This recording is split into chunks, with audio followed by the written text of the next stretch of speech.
नमस्कार दोस्तों, आज के इस वीडियो में हम आपको 20 ऐसे डिडक्शंस और एग्जम्पशंस के बारे में बताने वाले हैं जो न्यू टैक्स रिजिम में आपको अलाउ किया जाएगा। Financial year 24-25, assessment year 25-26 income tax में आप इसका बेनिफिट ले सकते हैं। ओल्ड टैक्स रिजिम में तो आपको कई डिडक्शंस एग्जम्पशन के बारे में पता होगा, लेकिन न्यू टैक्स रिजिम में 20 ऐसे कौन से एग्जम्पशन डिडक्शन आपको अलाउ होते हैं जिससे आपकी टैक्स लायबिलिटी कम करने में मदद करता है। सरकार ने न्यू टैक्स रिजिम के अंदर आपको टैक्स स्लैब का तो फायदा दिया है, इसके अलावा यहां पर कई ऐसे एग्जम्पशन डिडक्शन जो अलाउ किए गए हैं। हालांकि ओल्ड टैक्स रिजिम में आपको ज्यादा बेनिफिट डिडक्शन एग्जम्पशन का मिलता है, लेकिन न्यू टैक्स रिजिम में भी कहीं कम नहीं मिलता। तो कौन से ऐसे डिडक्शंस हैं, कौन से ऐसे एग्जम्पशंस हैं जो न्यू टैक्स रिजिम में आपको अलाउ करते हैं, यह जानना आपके लिए बहुत जरूरी है। अगर आप डिफॉल्ट टैक्स रिजिम यानी न्यू टैक्स रिजिम अगर ऑप्ट करते हैं, टैक्स स्लैब का फायदा ले रहे हैं, तो इन एग्जम्पशन डिडक्शन का फायदा लेकर भी अपनी टैक्स लायबिलिटी को आप कम कर सकते हैं। आइए दोस्तों, आज के इस वीडियो में हम आपको इन सभी डिडक्शंस एग्जम्पशन की पूरी डिटेल जानकारी देने वाले हैं। चैनल पे नए हैं तो सब्सक्राइब जरूर करें, वीडियो को ज्यादा से ज्यादा शेयर करें, वीडियो नॉलेजेबल लगे तो शेयर और सब्सक्राइब जरूर करें। वीडियो को एंड तक जरूर देखना, वीडियो को बिल्कुल भी स्किप ना करें। चैनल पे नए हैं तो सब्सक्राइब करें, लाइक करें और ज्यादा से ज्यादा शेयर जरूर करें। आइए स्टार्ट करते अपना आज के वीडियो को बिना किसी देरी के।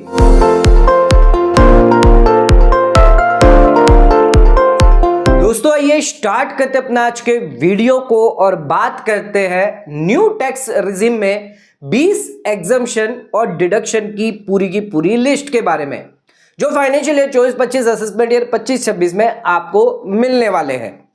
सबसे पहले बात करते हैं बेसिक एग्जम्पशन लिमिट के बारे में। तो न्यू टैक्स रिजिम में जो बेसिक एग्जम्पशन लिमिट 3 लाख रखी गई है। अगर आप ओल्ड टैक्स रिजिम की बात करें, नॉन सीनियर सिटीजन है, तो उस केस में आपकी बेसिक एग्जम्पशन लिमिट 2.5 लाख होती है। यानी सीधे सीधे यहां पर आपको 50,000 का बेनिफिट मिल जाता है। 50,000 पर 5% अगर कैलकुलेट करें, क्योंकि ओल्ड टैक्स रिजिम में 2.5 लाख से 5 लाख तक आपको 5% टैक्स लगता है, और न्यू टैक्स रिजिम में आपको 3 लाख से 7 लाख के बीच में 5% टैक्स लगता है। तो यहां पर 5% की रेट के हिसाब से अगर देखें 50,000 पर, तो 2,500 रुपए का सीधा सीधे टैक्स की छूट आपको मिल जाती है। इसके साथ साथ आपको 4% एजुकेशन सेस का भी फायदा दिया जाता है। यानी अगर किसी व्यक्ति की 25,000 महीने की कमाई है, तो उस केस में उसे कोई भी टैक्स नहीं देना है न्यू टैक्स रिजिम में। तो न्यू टैक्स रिजिम में आपको बेसिक एग्जम्पशन लिमिट का फायदा मिल जाता है, जिसके चलते 50,000 पर 5% यानी 2500 का सीधे सीधे टैक्स का फायदा आपको दिया जाता है। न्यू टैक्स रिजिम की स्लैब में भी आपको फायदा दिया जाता है। न्यू टैक्स रिजिम में आपको 3 लाख से 7 लाख तक आपको 5% टैक्स लगता है। 7 लाख से 10 लाख की अगर बात करें तो 10%, 10 लाख से अगर 12 लाख की इनकम है तो उसके इसमें 15%, और 12 लाख से 15 लाख की इनकम है तो उसके इसमें 20%, और 15 लाख से ऊपर अगर आपकी इनकम है तो उसके इसमें 30%। हालांकि ओल्ड टैक्स रिजिम में 10 लाख से ऊपर अगर आपकी इनकम होती है तो 30% आपको टैक्स लग जाता है, लेकिन यहां पर न्यू टैक्स रिजिम में आपको टैक्स रेट का भी फायदा दिया जाता है। आ जाते हैं अपने सेकंड पॉइंट पे। तो रिबेट आपको अलाउ किया जाता है section 87A related. Old tax regime में आपको 5 लाख तक की इनकम पर रिबेट मिल जाता है, लेकिन न्यू टैक्स रिजिम में वहीं पर आपको 7 लाख तक की इनकम पर फायदा मिलता है। यानी सीधे सीधे 2 लाख की इनकम पर आपको बेनिफिट मिल जाता है। ओल्ड टैक्स रिजिम में 12,500 की टैक्स की छूट मिलती है, जबकि न्यू टैक्स रिजिम में आपको 20,000 रुपए तक की टैक्स की छूट मिल जाती है। यानी ये बढ़कर 7,500 की सीधे सीधे बेनिफिट आपको देखने को मिल सकता है। अगर आप न्यू टैक्स रिजिम ऑप्ट करते हैं, ओल्ड टैक्स रिजिम नहीं ऑप्ट करते, 7 लाख तक की इनकम आपके लिए टैक्स फ्री होती है। इस पर कोई भी आपको टैक्स नहीं देना होता है। अगर आप एक रेसिडेंट इंडिविजुअल है, 7 लाख तक की आपकी इनकम है, तो न्यू टैक्स रिजिम में आप फायदा ले सकते हैं, बेनिफिट ले सकते हैं, जिसके चलते आपको कोई भी टैक्स नहीं लगेगा। 20,000 रुपए का पूरा टैक्स आपका माफ हो जाएगा। जो तीसरा पॉइंट है वो है मार्जिनल रिलीफ, यानी रिबेट तो आपको मिलता है 87A में, लेकिन उसके साथ साथ मार्जिनल रिलीफ भी आपको दी जाती है। रिबेट आपको 7 लाख तक की इनकम पर दिया जाता है, यानी 7 लाख तक की इनकम अगर आपकी हुई तो कोई टैक्स नहीं लगेगा। लेकिन मार्जिनल रिलीफ आपको 7 लाख की इनकम के ऊपर दिया जाता है। मान के चलिए अगर आपकी 7,01,000 रुपए इनकम है तो यहां पर आपको जो टैक्स है 20,000 प्लस 1,000 पर और आपको 10% देना पड़ेगा, यानी यहां पर आपको 100 रुपया यानी 20,100 रुपया आपको टैक्स देना है। जबकि आपकी इनकम कितनी बढ़ी, सिर्फ 1,000 रुपया बढ़ी, तो इस केस में आपकी 19,100 रुपया इनकम जो है वो माफ कर दी जाएगी। सिर्फ 1,000 रुपए ही आपको टैक्स देना है सरकार को। तो दोस्तों मार्जिनल रिलीफ का भी कॉन्सेप्ट यहां पर न्यू टैक्स रिजिम में आपको मिलता है, जिससे फायदा बेनिफिट आपको न्यू टैक्स रिजिम में देखने को मिल जाता है। यह फायदा आपको ओल्ड टैक्स रिजिम में देखने को नहीं मिलता। अगर आपकी ओल्ड टैक्स रिजिम में 5,01,000 इनकम है तो उस केस में आपको यहां पर 12,500 प्लस 1,000 पर आपको 20%, यानी आपको सीधे सीधे जो है 200 रुपए तक का टैक्स देना होगा, यानी 12,700 रुपए का पूरा टैक्स सरकार को देना होगा। इसमें कोई भी मार्जिनल रिलीफ का बेनिफिट आपको नहीं दिया जाएगा। तो ध्यान रखिएगा, रिबेट 87A का तो बेनिफिट मिलता है, इसके साथ साथ मार्जिनल रिलीफ का भी बेनिफिट इसमें दिया जाता है सिर्फ न्यू टैक्स रिजिम वालों को। फोर्थ पॉइंट पे तो स्टैंडर्ड डिडक्शन का भी फायदा न्यू टैक्स रिजिम में ओल्ड टैक्स रिजिम के मुकाबले ज्यादा दिया जाता है। ओल्ड टैक्स रिजिम में स्टैंडर्ड डिडक्शन आपको 50,000 मिलता है अगर आपकी सैलरी से इनकम होती है, पेंशन से इनकम होती है, अगर आप एम्प्लॉयमेंट में है, रिटायरमेंट में है, तो उस केस में आपको 50,000 स्टैंडर्ड डिडक्शन अलाउ किया जाता है। जो भी आपकी टैक्सेबल सैलरी है या टैक्सेबल पेंशन है उसमें से 50,000 सीधे सीधे डिडक्शन किया जाता है। लेकिन न्यू टैक्स रिजिम में इसको बजट 2024 में सरकार ने 50,000 से बढ़ाकर 75,000 रुपए कर दिए, यानी अब आपको 25,000 रुपया एक्स्ट्रा बेनिफिट आपकी इनकम में से दिया जाएगा। इस 25,000 को अगर हम 30% मैक्सिमम स्लैब में अगर कैलकुलेट करें 7,500 रुपए तक का आपको टैक्स का फायदा मिल जाता है। तो ध्यान रखिएगा, स्टैंडर्ड डिडक्शन आपको न्यू टैक्स रिजिम में अलाउ होता है। 75,000 यानी 25,000 रुपया एक्स्ट्रा आपको बेनिफिट जो है न्यू टैक्स रिजिम वालों को दिया जाता है। अपने 5वें पॉइंट पे तो फैमिली पेंशन का भी बेनिफिट आपको न्यू टैक्स रिजिम में अलाउ किया गया है। ओल्ड टैक्स रिजिम में बात करें तो फैमिली पेंशन आपको 1/3 जो भी आपकी पेंशन अमाउंट है या फिर 15,000 रुपए, इन दोनों में से जो भी लोअर होगा उसका बेनिफिट डिडक्शन आपको मिल जाता है। मान के चलिए 50,000 रुपए आपको फैमिली पेंशन मिलती है, इसका 1/3 यानी 16,667 आपको बेनिफिट मिलेगा। लेकिन यहां पर 15,000 रिस्ट्रिक्टेड रखा गया है, तो 15,000 से ज्यादा फायदा आपको नहीं दिया जाएगा। जबकि न्यू टैक्स रिजिम में 1/3 ऑफ पेंशन या फिर 25,000 विच एवर इज लोअर, यहां पर सरकार ने बजट 2024 में 15,000 की लिमिट को ओल्ड टैक्स रिजिम से बढ़ाकर न्यू टैक्स रिजिम में 25,000 रख दिया है, यानी 10,000 का यहां पर इनकम में आपको डिडक्शन मिल जाता है, जिसके 30% अगर टैक्स रेट देखें तो 3,000 रुपए का फायदा मिल जाता है। तो 3,000 रुपए की टैक्स की आपको छूट मिल जाती है। अगर आपकी पेंशन न्यू टैक्स रिजिम में 50,000 है, यानी इसका मतलब 1/3 हुआ 16,667, ये पूरा का पूरा आपके लिए एग्जेम्प्ट हो जाएगा, यानी डिडक्शन आपको मिल जाएगा। ओल्ड टैक्स रिजिम से कंपेयर करें तो 1,667 रुपीस की इनकम का आपको फायदा मिलेगा, और टैक्स की बात करें 30% तो 500 रुपए आपको बेनिफिट दिया जाएगा। मैक्सिमम आप यहां पर 3,000 रुपए तक का टैक्स का फायदा ले सकते हैं और 10,000 रुपए का एक्स्ट्रा डिडक्शन आप न्यू टैक्स रिजिम में क्लेम कर सकते हैं। अपने 6th पॉइंट पे तो reimbursement from your employer. Reimbursement आपको अलाउ किया जाता है चाहे आप ओल्ड टैक्स रिजिम हो या फिर न्यू टैक्स रिजिम। अगर रीइंबर्समेंट आपकी C2C का पार्ट है तो उस केस में अगर आप बिल्स या प्रूफ अगर प्रोवाइड कर देते हैं तो जो भी रीइंबर्समेंट खर्चा होता है जो आपको एम्प्लॉयर से मिल रहा है उसका बेनिफिट फायदा आपको मिल जाता है। रीइंबर्समेंट का खर्चा जैसे फ्यूल हो गया, ट्रैवल हो गया, बुक्स परचेज कर ली, पीरियोडिकल्स हो गए या फिर मोबाइल या इंटरनेट के बिल हो गए। इसके अलावा अगर आपने कोई ड्राइवर रखा है उसको सैलरी दे रहे हैं और इसका रीइंबर्समेंट एम्प्लॉयर द्वारा आपको किया जा रहा है तो उस केस में अगर आप प्रॉपर बिल्स या प्रूफ अगर प्रोवाइड करते हैं तो उस केस में आप न्यू टैक्स रिजिम और ओल्ड टैक्स रिजिम दोनों में ही इसका बेनिफिट ले सकते हैं। हालांकि ये जो रीइंबर्समेंट है इसे डिडक्शन नहीं माना जाएगा, ना इसे एग्जम्पशन माना जाएगा। ये रीइंबर्समेंट आपकी सैलरी का पार्ट होता है, जिसके चलते ये रीइंबर्समेंट आपको पूरा बेनिफिट मिल जाता है। ध्यान रखिएगा, ये रीइंबर्समेंट आपके C2C का पार्ट होना चाहिए। C2C यानी सैलरी के अलावा अगर आपको रीइंबर्समेंट मिलता है तो उस केस में आपको बेनिफिट नहीं दिया जाता। तो ध्यान रखिएगा, जो रीइंबर्समेंट आपको मिल रहा है वो न्यू टैक्स रिजिम में भी आपको अलाउ किया जाता है। एम्प्लॉयर द्वारा जो भी पैसा आपको वर्किंग दौरान जो भी आपका खर्च हुआ है, ट्रैवल रिलेटेड, फ्यूल रिलेटेड, इन सभी का फायदा आपको तभी मिलता है जब आप इसके प्रॉपर बिल और प्रूफ प्रोवाइड करते हैं। अपने 7th पॉइंट पे, तो अगर आप होम लोन लेते हैं, उसका ब्याज चुका रहे हैं और प्रॉपर्टी को लेट आउट किया है, तो उस केस में ओल्ड टैक्स रिजिम हो या न्यू टैक्स रिजिम हो, दोनों में ही आपको फायदा दिया जाता है। सबसे पहले बात करते हैं, अगर आपने होम लोन लिया है तो उसमें आपको यह देखना है कि 2 कंपोनेंट इसमें होते हैं। एक कंपोनेंट होता है आपका प्रिंसिपल रीपेमेंट और दूसरा जो कंपोनेंट है इसमें वो है ब्याज का, यानी इंटरेस्ट का, जो आप इंटरेस्ट चुकाते हैं। प्रिंसिपल रीपेमेंट की बात करें तो सेक्शन 80C के तहत आपको 1.5 लाख तक की छूट मिल जाती है अगर आप ओल्ड टैक्स रिजिम लेते हैं। लेकिन अगर आप न्यू टैक्स रिजिम लेते हैं तो उसके इसमें आपको ये 1.5 लाख की छूट नहीं मिलती, यानी प्रिंसिपल कंपोनेंट में कोई भी बेनिफिट आपको न्यू टैक्स रिजिम में नहीं दिया जाएगा। अब बात करते हैं इंटरेस्ट की। तो इंटरेस्ट के केस में अगर आप होम लोन पर इंटरेस्ट दे रहे हैं तो चाहे ओल्ड रिजिम हो या न्यू रिजिम हो, दोनों में ही आपको बेनिफिट मिलता है। लेकिन न्यू रिजिम के अंदर कुछ कंडीशन है जिसको जानना आपके लिए जरूरी है।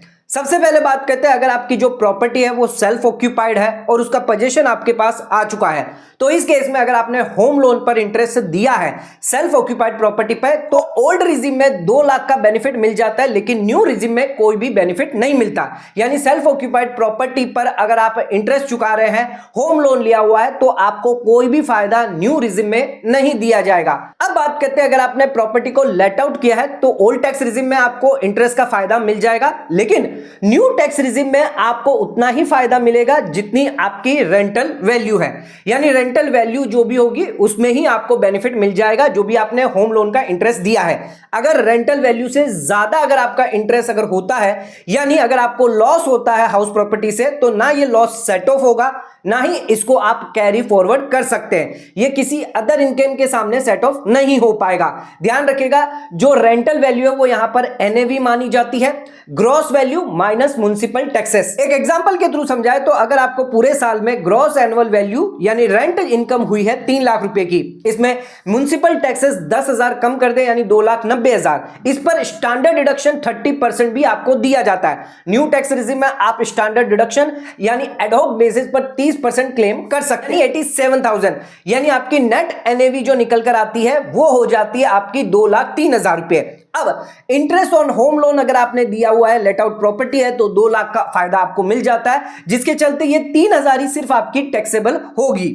अगर आपका यहां पर कहीं लॉस होता है, अगर आपकी रेंटल वैल्यू कम होती है, 2 लाख का आपने इंटरेस्ट चुका है लेकिन सिर्फ 1.5 लाख की यहां पर आपकी रेंटल वैल्यू आती है, तो उस केस में इस 50,000 का लॉस जो भी है वो आपको किसी अदर इनकम के सामने उस साल सेट ऑफ नहीं मिलेगा, ना ही कोई अगले साल आपको इसका बेनिफिट मिलेगा। न्यू टैक्स रिजिम में यहां पर रिस्ट्रिक्शन रखी गई है। अपने 8 पॉइंट पे, तो अगर आप एम्प्लॉयमेंट में हैं, सर्विस देते हैं और पेंशन स्कीम में निवेश करते हैं अटल पेंशन योजना में, तो उस केस में आपको सेक्शन 80CC(D) के तहत फायदा दिया जाता है। Old tax regime, new tax regime, दोनों में ही यह बेनिफिट आपको मिल जाता है। सबसे पहले बात करते हैं, अगर आप एम्प्लॉय कंट्रीब्यूशन करते हैं, यानी आप एम्प्लॉय है, कंट्रीब्यूशन करते हैं पेंशन स्कीम में, तो उस केस में आपको 1.5 लाख रुपए तक का फायदा मिलता है। आपको कंट्रीब्यूशन 10% करना है इन केस आप सेंट्रल गवर्नमेंट, स्टेट गवर्नमेंट के एम्प्लॉय है, या फिर अगर आप प्राइवेट कंपनी के भी एम्प्लॉय क्यों ना हो, आप 10% कर। सेल्फ एम्प्लॉयड है तो उस केस में आपको 20% ऑफ ग्रॉस टोटल इनकम